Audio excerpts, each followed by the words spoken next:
Hey everyone, I'm just making sure that this is working because it kept telling me it wouldn't. So, Erin, Zen Warrior here. I learned something new today, which is probably going to be a new segment I'm going to be doing. What I learned today is that if you want to go live on YouTube, you actually have to apply to go live on YouTube. And then I guess they filter and check out your account to decide whether they're just going to let you upload whatever video you like live. So I'm sure they're checking me for how controversial I am and whether I'm allowed to just have my own voice, which is kind of funny. I wanted to talk today about ego, and the reason I want to talk about it, something like that, is a multitude of things. And I think what you need to understand, hang on, that light's really weird. I think what we all need to understand, that's way better, when it comes to ego is always in the background at play, and the art of meditation, albeit mindfulness, which is a whole nother topic where ego comes up as well. The art of meditation is to learn to observe your ego so that it doesn't have impact on the reality of what you're doing unconsciously. And when you're someone who posts online all the time and does all these live videos, or you're a YouTuber or a coach, and I use that because there's so many coaches as well, is that there's a lot of ego that is involved and required at times to be able to even think that you can do it. It's, yes, some people could argue confidence, but I would say that often the most confident probably came also from potentially being at times the most egotistical. I can definitely say that that is true of myself. Hey Brendan, thanks for the love heart, and thanks for the love. There's this defensive misconception we have when someone says, hey, you're being egotistical. It was like, no, I don't have an ego. How dare you accuse me of having an ego? Let me stop you right there. If you ever find the words coming out of your mouth that are, I don't have an ego, you are so full of shit. Hey Nissa, hey Mike, you are just so full of shit. And the ego has a function and it can be really useful. And if you are someone who's going to get on camera or get on a stage, I mean, I've danced around a pole and performed for audiences, of a vast variety all over the world and done costuming and stuff like that. And when I get on that stage, I use my ego. And the same, I love to even play with it a little bit carefully. And that doesn't mean I don't fuck it up. And that's the ego, right? It's an ego to think that you can get away with playing with it and get it right all of the time. But it can be a useful tool when used mindfully. Now, the mindfulness thing I want to go into because Ido Portal, who is one of my favorite humans and definitely has an ego on his shoulders and is a masterful mover, and he's clearly gone into meditation. And when he talks about movement, he talks about it from a Zen tradition. And when he was questioned, I think it was maybe an Aubrey Marcus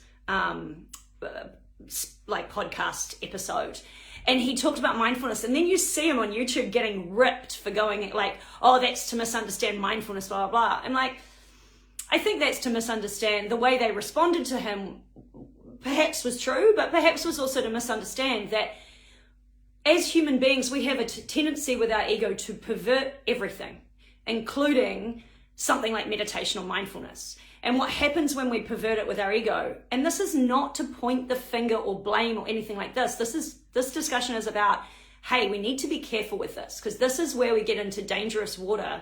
And when our ego starts running the show, we're going to harm others, we're going to harm ourselves, and we might not mean bad, but when you don't bring your awareness to what you're doing, as in when you do anything unconsciously, doesn't matter how good your intentions are, you're always going to fuck it up. So this mindfulness kind of cult that we've created in the modern world, I think it's got some really great benefits, like anything, a false guru, a correct guru, like a right guru, a homeless person on the street, mindfulness versus Vipassana, who gives a shit? Whatever takes you closer to your heart and creates more awareness and gives you more of a reflection around your own ego in a a technique or an opportunity to observe is great, but it isn't the be all and end all. It's just a technique.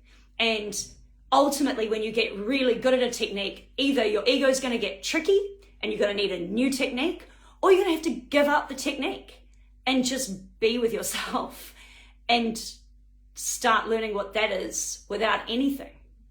And sometimes letting go of those life rafts can be really challenging because we get scared, because we're going to go into the unknown. This is where Joe Dispenza would talk about creating from the unknown. A lot of the time we stick to who we think we are because we know what that is. A lot of the time we stay in bad relationships and we keep doing the same thing over and over again, and we keep picking the same people to be around us because that's what we know. And it's better to sit in a world of what we understand, like better the devil you know, right, than to create from the unknown. The problem with that world is we have so much mind preset around it, and our ego gets so caught in it, we become limited. So it's only when we let go of everything that we know and we move into this realm where there's no bloody life rafts anymore, that we have the potential to create out of something that is completely new. And then you have the potential to discover something completely new. And I am trying to put words to something that actually almost doesn't have a description in a logical sense. So it's flawed. It's really flawed. So when we talk about mindfulness and we get all caught up in being mindfulness practitioners, get all serious about it, it's like, well, first of all, seriousness is not the point. We're too serious as it is. But also watch your damn ego, right? Even calling it mindfulness is watch your ego. And the concept of mindfulness is quite the opposite. Like the way we think of that word in English it's a poor translation. And so we need to be careful, because the way we think about the construct of the word mindfulness is very different to the intention of the practice. And actually meditation is more about mindlessness.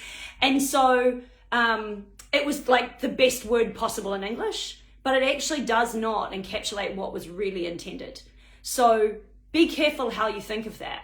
I also think one of the bastardizations of the mindfulness practice is much like The Secret, and the idea of The Secret is that, and even in Nichiren Buddhism you see this a bit, but there are other developments there. So it's kind of how one of the ways that a lot of people come into it. And so again, I come back to, if something leads you down the right path, even if it brings you in under the wrong notion or under a notion that's not as ideal, that doesn't matter.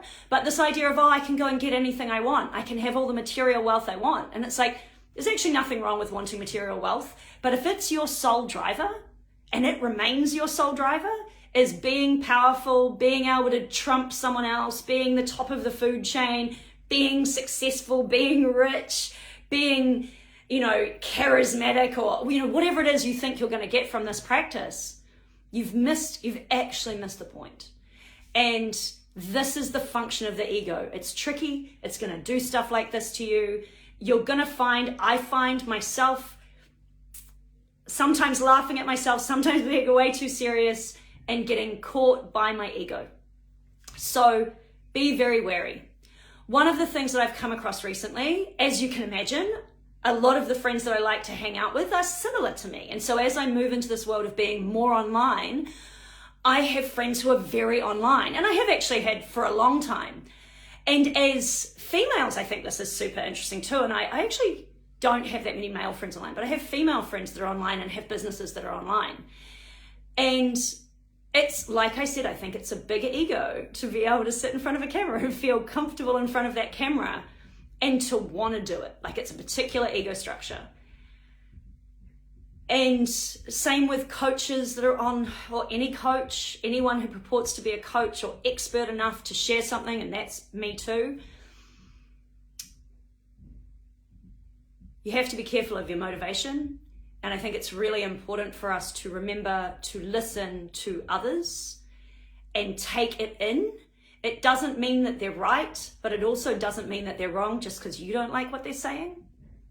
I think it's hugely interesting for me to watch myself and my friends in this field and to watch our egos jump about, and to see how we can get offended, how I can even be offended by someone taking offense to me. And I'm quite offensive at times. Like, I think that's something that the more we move into being coaches, being online, we actually have to be very careful of. And for those of you following us, I'm not here to be your guru, and you shouldn't see me that way. And Tony Robbins says that. He did a whole Netflix special about it.